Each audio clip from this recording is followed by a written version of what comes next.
अब हम लोग अगला प्रश्न देखेंगे। अगला प्रश्न भी 4 नंबर का है। हमसे कह रहा है यदि कोई रेखा त्रिभुज एबीसी की भुजाओं AB और AC को क्रमशः D और E पर प्रतिच्छेद करे। यदि कोई रेखा त्रिभुज एबीसी की भुजाओं AB और AC को क्रमशः D और E पर प्रतिच्छेद करे तथा भुजा BC के समांतर हो तो सिद्ध करना है AD बटे AB बराबर AE बटे AC। यानी कि हमको क्या सिद्ध करना है? यह हमारा दूसरे का गा है प्रश्न। हमको सिद्ध करना है, हमको सिद्ध करना है, हमको सिद्ध करना है, सिद्ध करना है कि AD बटे AB बराबर AE बटे AC, AE बटे AC, AE बटे AC। और क्वेश्चन कह रहा है कोई त्रिभुज है, क्वेश्चन कह रहा है कोई त्रिभुज है, कोई त्रिभुज है। मान लेते हैं ये हमारे पास एक त्रिभुज है। थोड़ा सा बड़ा त्रिभुज बना ले क्योंकि इसमें हमको रचना भी करनी होगी। मान लेते हैं हमारे पास ये कोई त्रिभुज है, ठीक है। ये त्रिभुज ए बी और सी, कोई त्रिभुज एबीसी है। क्वेश्चन कह रहा है यदि कोई रेखा त्रिभुज एबीसी की भुजाओं AB भुजा को और AC भुजा को बिंदु D और E पर काटती है और BC के समांतर है, तो इसके समांतर कोई रेखा हम लोग ऐसे डालें जो इसको AB को D पर और AC को बिंदु E पे काटती है, यानी कि D ड्रॉ करते हैं। और क्वेश्चन कह रहा है ये दोनों आपस में क्या है? समांतर है। समांतर है तो फिर ये सिद्ध करना है, ये सिद्ध करना है। तो आप लोगों को पता होगा कि अगर कोई भी त्रिभुज एबीसी की कोई दो भुजाओं को, है ना, प्रतिच्छेदित करने वाली लाइन जो किसी तीसरी भुजा के क्या हो समांतर होती है, इनको समान अनुपात में विभाजित करती है। ये क्या है? ये है आधारभूत समानुपातिकता प्रमेय, जिसे हम लोग बीपीटी कहते हैं, बेसिक प्रोपोर्शनैलिटी थ्योरम बोलते हैं। तो ये बहुत ही ज्यादा महत्वपूर्ण है, हर बार के एग्जाम में आपको मिलने वाली है, हर बार के एग्जाम में मिलने वाली है। 2023 के सेट में तो है ही, और 2024 में भी आपको 100% मिलने वाली है। तो देखते हैं हम लोग कैसे करते हैं। तो हमको यहाँ पे जो इंफॉर्मेशन दी है, यानी कि क्या क्या दिया है, हमको दिया ये है, हमको दिया ये है कि त्रिभुज एबीसी है, त्रिभुज एबीसी है, और उसमें जो डी है वो समांतर है किसके? बीसी के। डी जो है वो समांतर है किसके? बीसी के।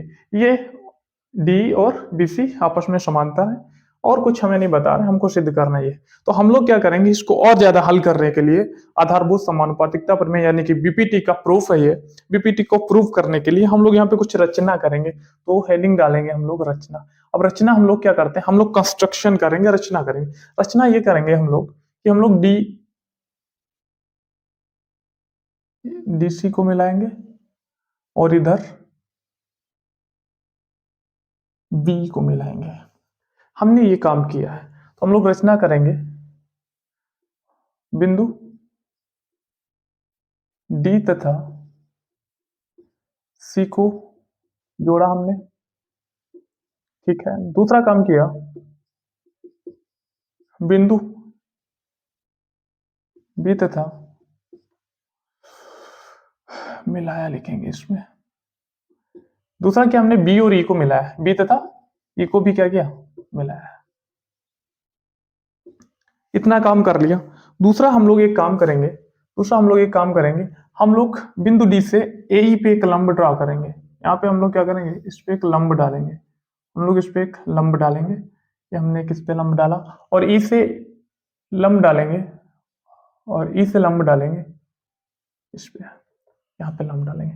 ये हम लोगों ने कंस्ट्रक्शन किया है, तो इसको डॉटेड लाइन में बना देंगे। ये हम लोगों ने क्या किया? कंस्ट्रक्शन किया है, ये हम लोगों ने रचना की है। तो अब हम लोग क्या करेंगे, अब देखो, हम यहाँ पे एक बार हम यहाँ पे एक बार ये त्रिभुज लेने वाले हैं। हम यहाँ पे कौन सा त्रिभुज लेने वाले हैं? एक बार हम लोग ये त्रिभुज लेंगे, यानी कि इस त्रिभुज की इस ब्रांच को लेंगे, यहाँ पे इस त्रिभुज की इस ब्रांच को लेंगे हम लोग कितनी, फिर दोबारा एक बार हम लोग फिर इस त्रिभुज की इस ब्रांच को लेंगे यहाँ पे, ठीक है। यानी कि आप समझ लीजिए, मैं इसको अलग से अगर चाहूं तो बना दूं। एक बार हम लोग सबसे पहला जो काम करेंगे, सबसे पहला जो काम करेंगे वो हम लोग ए से ई वाला त्रिभुज लेंगे, ओके, ये वाला ले लेंगे। फिर हम लोग ई से बी वाला, यानी कि ये वाला पोर्शन ले लेंगे। फिर ये जो यहाँ पे मिला रहा था, ये तो है ही हमारा क्या, ये बी हो जाएगा। और ये जो रेखा थी हमारी समांतर रेखा डी थी, जो समांतर रेखा डी थी, और हमने डी से ए पे एक लंब ड्रॉ किया था, है ना। इसको हम लोग एन बोल देते हैं और इसको हम लोग एम बोल देते हैं, यानी कि टी एन हम लोगों ने क्या किया था, एक लंब ड्रॉ किया था। यानी कि पहले हम लोग इसको लेंगे और यहाँ पे एक ये त्रिभुज बन रहा है, ए डी ई त्रिभुज बन रहा है, और डी ई बी त्रिभुज बन रहा है, और ई से भी ए डी पे क्या डाला गया था, लंब डाला गया था। यहाँ पर भी क्या डाला गया था, एक लंब डाला गया था, जिसे हम लोग ई एम बोलते हैं। तो सबसे पहले हम लोग इस पे काम करने वाले हैं, इधर इतने पे काम करने वाले हैं। सबसे पहले हम लोग इस पे काम करने वाले हैं, इतने पोर्शन पे काम करने वाले हैं, जिसको मैंने अलग से बना लिया। अब हम लोग इसमें क्या करेंगे, इसमें सबसे पहले हम लोग काम करेंगे कि हमारे पास त्रिभुज एक है, त्रिभुज है हमारे पास ए डी ई। हमारे पास त्रिभुज क्या है, हमारे पास त्रिभुज ए डी ई है। तो त्रिभुज ए डी ई में अगर हम लोग देखें, अगर हम लोग त्रिभुज ए डी ई में ये ऊपर वाले छोटे वाले त्रिभुज में देखें, तो हम लोगों को यहाँ पे इस त्रिभुज का क्षेत्रफल निकालना है। क्षेत्रफल यानी कि एरिया निकालना है। तो एरिया हमको निकालना है त्रिभुज एडीई की, त्रिभुज एडीई की। त्रिभुज का एरिया क्या होता है, 1/2 होता है। त्रिभुज का क्षेत्रफल होता है, त्रिभुज का क्षेत्रफल होता है 1/2, 1/2 आधार, 1/2 आधार। तो हम लोग क्या करते हैं, एडी को आधार लेते हैं, तो हमारा एडी आधार हो गया। अब आधार एडी है तो इस पे लंब क्या है, एम ई है। इस पे लंब कितना है, एम ई है। तो आपका ये एम इस पे लंब हो जाएगा। तो त्रिभुज एडीई का हम लोगों ने सबसे पहले क्षेत्रफल निकालना है, 1/2 आधार गुणे ऊंचाई, 1/2 आधार गुणे ऊंचाई। हमने इस वाले त्रिभुज का क्षेत्रफल निकाल लिया। अभी नीचे वाले त्रिभुज यानी कि डी बी ई का हमको क्षेत्रफल निकालना है। अब निकालेंगे तथा तथा हम लोग एरिया निकालेंगे, क्षेत्रफल निकालेंगे त्रिभुज डी बी ई का, त्रिभुज डी बी ई का क्षेत्रफल निकालेंगे। अब जब हम लोग इसका क्षेत्रफल निकालने आएंगे, जब हम लोग इसका क्षेत्रफल निकालने आएगा, तो इसमें भी होगा 1/2 आधार। हमारा आधार रहेगा डीबी, हमारा आधार क्या रहेगा, डीबी रहेगा। अब डीबी आधार रहेगा गुणे लंब, लंब का मतलब होता है ऊंचाई। आधार गुणे क्या होता है, ऊंचाई होता है। अब देखो इस वाले त्रिभुज की ऊंचाई कितनी है, अगर ये आधार है, हम आधार को आगे बढ़ाते हैं तो ऊंचाई तो यही हो जाएगी ना। देखो अगर हम लोग क्या करते हैं, ये वाली ऊंचाई देखते हैं, यानी कि इस वाले त्रिभुज की ऊंचाई देखना है, तो हम लोग क्या करते हैं, हम लोग जो यहाँ पे लगा रहे हैं, यहाँ पे हम लोग इस त्रिभुज की बात कर रहे हैं, हम लोग इस त्रिभुज की बात कर रहे हैं। अगर हमारा ये आधार होगा, ये आधार होगा, तो ऊंचाई तो आधार से लेते ना, ये तो तिरछी ऊंचाई हो जाएगी, तो ऊंचाई आधार की ये रहेगी, एम ई ही रहेगी। आधार की ऊंचाई यहाँ पर भी हमारी एम ई ही रहेगी। इस बात का आप लोग विशेष ध्यान रखेंगे कि जब हम लोग त्रिभुज एडीई ले रहे थे, जब हम लोग त्रिभुज एडीई ले रहे थे, तब जो ऊंचाई रखी थी हम लोगों ने, एडी को बेस लेके ऊंचाई रखी थी। अभी जब हम लोग इस त्रिभुज की बात कर रहे हैं तो ऊंचाई सेम ही है, क्योंकि इसका भी टॉप पॉइंट जो रहेगा वो ई ही रहेगा, तो ऊंचाई आपका एम ई ही हो जाएगा। तो अब हम लोग जब हमने इस वाले इन दो त्रिभुजों में काम कर लिया है, तो इसके बाद हमें क्या करना होता है, इन दोनों त्रिभुजों का भाग कर लेंगे तथा अब हम लोग क्या करेंगे, इसे समीकरण नंबर 1 मानते हैं, इसे समीकरण नंबर 2 मानते हैं। इसके बाद हम लोग समीकरण 1 को समीकरण 2 से भाग देते हैं, समीकरण 1 को समीकरण 2 से भाग देते हैं, इनको भाग दे देंगे। जब भाग देंगे तो हमारे पास तो क्या हो जाएगा, त्रिभुज एडीई का क्षेत्रफल, त्रिभुज एडीई का क्षेत्रफल जिसे हम लोग ए आर यानी एरिया ऑफ ट्राइंगल एडीई लिखते हैं। दूसरा हो जाएगा हमारे पास त्रिभुज डीबीई का क्षेत्रफल। तो दोनों के क्षेत्रफलों को भाग दे देंगे। जब हम लोग इनको भाग देंगे तो 1/2 से 1/2 कट जाएगा, एमई से एमई कट जाएगा, कट जाएगा कि नहीं, दिख रहा है भैया, भाग अगर दे लें तो 1/2 से 1/2 कटेगा, एमई से एमई कट जाएगा, तो सिर्फ एडी और डीबी बचेगा, ऊपर एडी बचेगा और नीचे डीबी बचेगा। तो अगर हम लोग भाग देते हैं तो हमारे पास एडी बटे डीबी बचता है, एबी बटे डीबी बचता है। तो हम लोग इसको समीकरण नंबर 3 कर लेते हैं, हम लोग इसको समीकरण नंबर 3 कर लेते हैं। अब हम लोग क्या करेंगे, अब हम लोग जब भी हम लोगों ने देखा था, पहले हम लोगों ने इसको लिया था, है ना, पहले हमने इसको सॉल्व किया, हमने इसको सॉल्व किया। अब क्या करते हैं, अब हम लोग इस त्रिभुज के इस पोर्शन को सॉल्व करेंगे, इस पोर्शन को हल करेंगे, इस वाले पोर्शन को हल करेंगे। अगर हम लोग इसको अलग से बनाना चाहें तो इसी त्रिभुज में देखें, इसी त्रिभुज में देखेंगे हम लोग कि हम लोग ये पोर्शन ले लेंगे, यानी कि इस वाली रेखा को पूरा ले लेंगे सी तक, और हमने यहाँ से जो कंस्ट्रक्शन किया था डीसी वाला वो ले लेंगे, डीसी वाला कंस्ट्रक्शन किया था वो ले लेंगे, और हमने यहाँ से एक लंब यहाँ से भी ड्रॉ किया था। अब क्या करते हैं, अब फिर वही काम करेंगे, एडीई का क्षेत्रफल लेते हैं, एक बार और लिखेंगे, तो लिखेंगे यहीं से देखते हैं, पुनः पुनः त्रिभुज एडीई का क्षेत्रफल, पुनः त्रिभुज, अभी हम लोगों ने एडीई लिया था ना, आधार को पहले लिया, अभी आधार को पहले ले लें, एईडी लिख लें, इसको एईडी लिख लें, एडीई ना लिख के क्या लिख लें, एईडी का क्षेत्रफल। अब अगर हम लोग एईडी के क्षेत्रफल की बात कर लें तो ये कितना हो जाएगा 1/2। ये कितना हो जाएगा 1/2। आधार कितना, इस बार आधार हमको एई लेना है, इस बार आधार हमको एई लेना है। जब एई आधार ले लिया तो आधार पे लंब कितना है, एनडी या डीएन है। आधार पे लंब कितना है भाई, आधार की जो ऊंचाई है यहाँ पे वो हमारी एनडी हो जाएगी, ऊंचाई हमारी एनडी हो जाएगी कि नहीं। अब हमने एडीई का क्षेत्रफल निकाल लिया, अब फिर हमारे पास डीईसी का क्षेत्रफल निकालना है। अब हमको क्या करना है, अब हमको करना है ना, डीईसी का क्षेत्रफल, है ना। डीईसी के क्षेत्रफल लिख लो या फिर ऐसे एरिया ऑफ डीईसी लिख लो, एक ही बात है। तो ये 1/2 हो जाएगा, 1/2 हो जाएगा। आधार इसका ईसी है, आधार इसका ईसी है। ऊंचाई इसकी कितनी है, अब ये तो तिरछी ऊंचाई है ना। अगर ये आधार है तो आधार की एग्जैक्ट ऊंचाई हमारी डीएन रहेगी, यानी एनडी यहाँ पे भी रहेगा, एनडी रहेगा। तो हमारे पास ये समीकरण नंबर 4 और ये समीकरण नंबर 5। अभी हम लोगों ने क्या किया था, दोनों क्षेत्र त्रिभुजों का क्षेत्रफल निकाला था, उनको भाग दिया था। फिर यहाँ पर भी वही करेंगे, दोनों त्रिभुजों का क्षेत्रफल निकालेंगे और इनको भाग देंगे। अब हम लोग क्या करेंगे, इधर देखते हैं। अब हम लोग क्या करेंगे, समीकरण 4 और समीकरण 5 को भाग देंगे। समीकरण 4 को भाग देंगे समीकरण 5 से, समीकरण 4 को भाग देंगे समीकरण 5 से। तो भाग देते हैं त्रिभुज एईडी, त्रिभुज एईडी, इसका हमारा जो एरिया था उसको भाग देंगे त्रिभुज डीईसी के एरिया से, त्रिभुज डीईसी के एरिया से भाग देंगे। जब भाग देंगे तो यहाँ 1/2 AE into ND, AE into ND upon 1/2 EC into ND था, ईसी इंटू एनडी था। एनडी से एनडी कट गया, 1/2 से 1/2 भी कैंसिल आउट हो गया, 1/2 से 1/2 भी हमारा कैंसिल आउट हो गया। तो हमको यहाँ पे क्या मिल रहा है, हमको यहाँ पे मिल रहा है एरिया ऑफ ट्राइंगल एईडी बटे एरिया ऑफ ट्राइंगल डीईसी, ये बराबर मिल रहा है एई बटे ईसी, एई बटे ईसी मिल रहा है। हमने इसको एडी बटे डीबी मिला था, समीकरण 3 माना था, और इसको हम लोग समीकरण 4 मानेंगे, इसको हम लोग समीकरण 4 मानेंगे। हम लोग इसको समीकरण क्या मानेंगे, 4 ना माने, हम लोग इसमें एक स्टेप बढ़ा लेते हैं। हम लोग यहाँ से ट्राइंगल डीईसी का एरिया निकालेंगे, नीचे वाला यानी कि इस वाले का एरिया निकालेंगे। तो अगर हम लोग यहाँ से निकालें क्या, area of triangle DEC, triangle DC का एरिया निकालेंगे, ये डीसी उधर ले जाएंगे या फिर इनको पलट लेते हैं, दोनों को क्या करते हैं, पलट लेते हैं।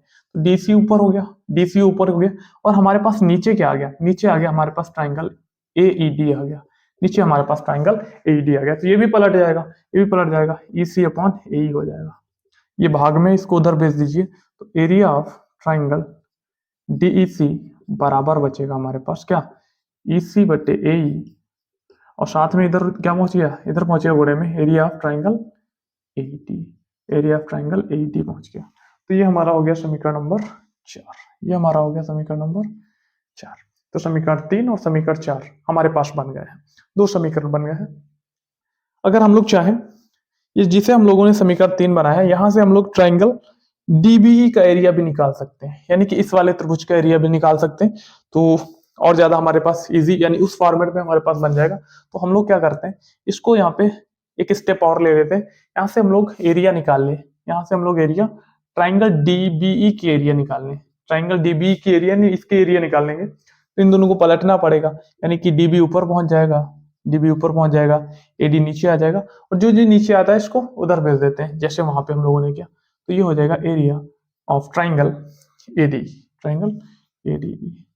तो ये हमारा समीकरण नंबर 3 रहेगा, ये हमारा समीकरण नंबर 3 रहेगा। अब क्या करना होता है, अब हमें करना ये होता है कि ये दोनों रेखाएं समांतर है। चूंकि हमारी जो डीई रेखा थी, डीई रेखा थी, हमको दिया है डी रेखा समांतर है बीसी के, डी रेखा समांतर है बीसी के, और हमको पता होना चाहिए, क्लास 9th में थ्योरम है कि किन्हीं दो समांतर रेखाओं के बीच, किन्हीं दो समांतर रेखाओं के बीच और समान आधार पर बने त्रिभुजों का क्षेत्रफल समान होता है। किन्हीं दो समांतर रेखाओं के बीच और समान आधार पर बने त्रिभुजों का क्षेत्रफल समान होता है। तो अगर हम लोग यहाँ पे देखें, एक हमारे पास त्रिभुज ये था, इसमें अगर हम लोग डी को आधार मानते तो ये एक त्रिभुज है, अगर इस वाले त्रिभुज में भी डी को आधार मानते तो भी एक त्रिभुज है, और दोनों समांतर रेखाओं के बीच ही है, यानी कि इन दोनों त्रिभुजों का क्षेत्रफल क्या है? इन दोनों त्रिभुजों का क्षेत्रफल आपका समान है। तो लिखेंगे ये समांतर है, चूंकि हमें पता है, हमें पता है, हमें पता है दो समांतर रेखाओं के मध्य, दो समांतर रेखाओं के मध्य तथा समान आधार पर, तथा समान आधार पर बने त्रिभुजों का क्षेत्रफल, बने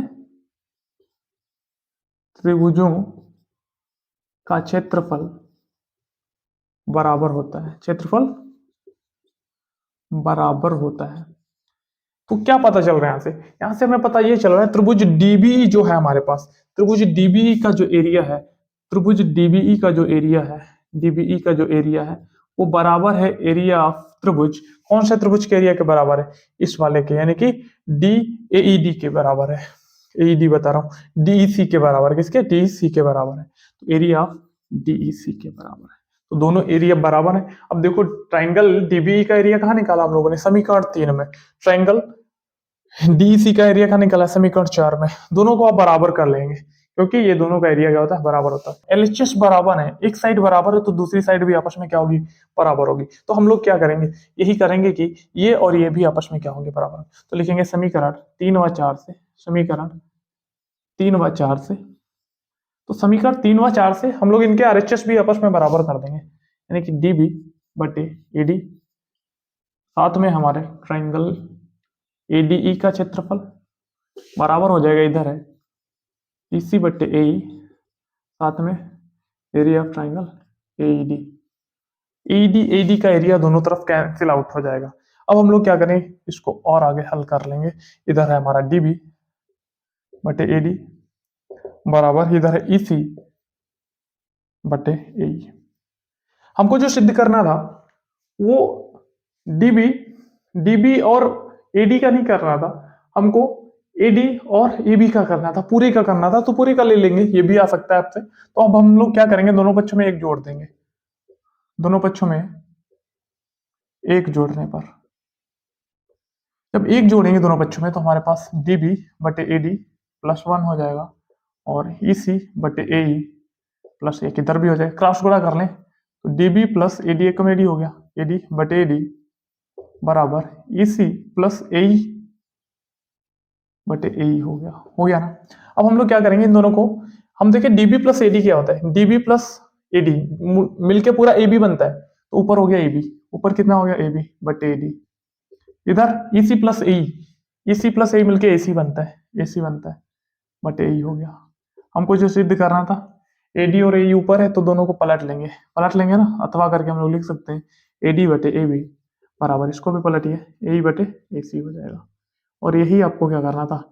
सिद्ध करना था, यही आपको सिद्ध करना था। इति सिद्धम भैया, इति सिद्धम हो गया है, यही सिद्ध करना था। ये बीपीटी है, बेसिक प्रोपोर्शनैलिटी थ्योरम। एक एक स्टेप बता दिया मैंने, एक एक स्टेप बता दिया और बहुत ही ज्यादा महत्वपूर्ण है। आप देख लीजिए 4 नंबर में हर साल आने वाले क्वेश्चन है। या तो आपसे इस तरीके से पूछ लेता कि ये समांतर है तो फिर समान होंगी, अनुपात समान होगा, या फिर आपसे कहेगा कि ये दे रहा होगा और आपसे कहेगा सिद्ध कीजिए कि समांतर होगा, यानी इसका क्रम भी हो सकता है, विलोम भी पूछा जा सकता है। तो बहुत ही महत्वपूर्ण टॉपिक है, आप देख लीजिएगा।